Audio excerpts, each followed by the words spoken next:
ತುಂಗಭದ್ರಾ ಜಲಾಶಯದಲ್ಲಿ 30 ಟಿಎಂಸಿ ಹೂಳು ತುಂಬಿಕೊಂಡಿದೆ. ಇದಕ್ಕಾಗಿ ನವಲಿ ಸಮಾನಾಂತರ ಜಲಾಶಯ ಮಾಡಲು ಯೋಜನೆ ರೂಪಿಸುತ್ತಿದ್ದೇವೆ ಎಂದು ಡಿಸಿಎಂ ಡಿಕೆ ಶಿವಕುಮಾರ್ ಹೇಳಿದರು. ರಾಯಚೂರಿನ ಸಿಂಧನೂರಿನ ತಿಮ್ಮಾಪುರ ಏತ ನೀರಾವರಿ ಯೋಜನೆ ಲೋಕಾರ್ಪಣೆ ಕಾರ್ಯಕ್ರಮದಲ್ಲಿ ಮಾತನಾಡಿದ ಅವರು, ಆಂಧ್ರ ಪ್ರದೇಶದ ಜೊತೆಗೂ ಮಾತುಕತೆ ನಡೆಸಿದ್ದೇವೆ. ಇದರಿಂದ ಅವರಿಗೂ ಅನುಕೂಲವಾಗುತ್ತದೆ. 33 ಟಿಎಂಸಿ ಸಣ್ಣ ಪ್ರಮಾಣದ ನೀರಲ್ಲ. ಆದಷ್ಟು ಜಾಗೃತೆಯಿಂದ ಯೋಜನೆ ರೂಪಿಸುತ್ತಿದ್ದೇವೆ. ತಿಮ್ಮಾಪುರ ಏತ ನೀರಾವರಿ ಯೋಜನೆ ಸುಮಾರು 35,000 ಎಕರೆಗೆ ಅನುಕೂಲವಾಗುತ್ತದೆ. ಇದರಿಂದ ಈ ಭಾಗದ ರೈತರಿಗೆ ಅನುಕೂಲವಾಗುತ್ತದೆ ಎಂದರು. ಆಂಧ್ರ ಪ್ರದೇಶ ಮತ್ತು ತೆಲಂಗಾಣ ರಾಜ್ಯದ ಜೊತೆಯಲ್ಲಿ ಸಂಪರ್ಕವನ್ನು ಇಟ್ಟುಕೊಂಡು ನಾವು 3 ಜನರು ಸೇರಿ ಒಟ್ಟೆ ಕೆಲಸ ಮಾಡಬೇಕಾಗಿದೆ.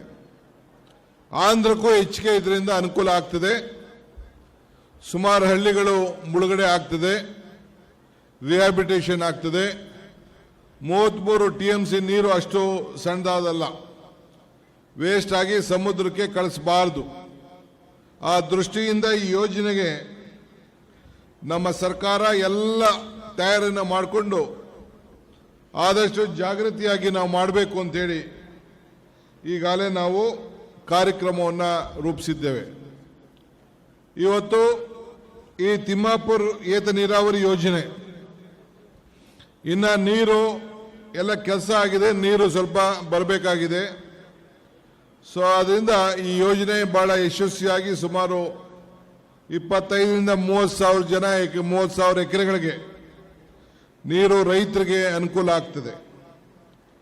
ನಮ್ಮ ರೈತರು, ವಿಶೇಷವಾಗಿ ಸಿನ್ನೂರಿನ ಅನ್ನದಾತರು, ದೇಶಕ್ಕೆ ಒಂದು ದೊಡ್ಡ ಇತಿಹಾಸ, ಬಹಳ ವೀರ ಸೈನಿಕರ ನಾಡು ಅಂತೇಳಿ ಹೆಸರನ್ನು ಕೂಡ ತಾವೆಲ್ಲ ಪಡ್ಕೊಂಡಿದ್ದೀರಿ. ಇವತ್ತು ವಿದ್ಯಾರ್ಥಿಗಳು ಬಹಳ ಪ್ರಮುಖವಾಗಿ ನಿಮ್ಮ ಭಾಗಿ ಸರ್ಕಾರದ ಈ ಒಂದು ಕಾರ್ಯಕ್ರಮದಲ್ಲಿ ಈ ಸಂಭ್ರಮನ ಆಚರಣೆ ಮಾಡ್ತಾ ಇರೋದು ನೋಡಿದ್ರೆ ನಿಮ್ಮ ಇಡೀ ಜಿಲ್ಲೆಗೆ ಈ ತಾಲೂಕು ಬಹಳ ಮಾದರಿಯಾಗಿ ನೀವೆಲ್ಲ ಕೆಲಸವನ್ನ ಮಾಡ್ತಾ ಇದ್ದೀರಿ.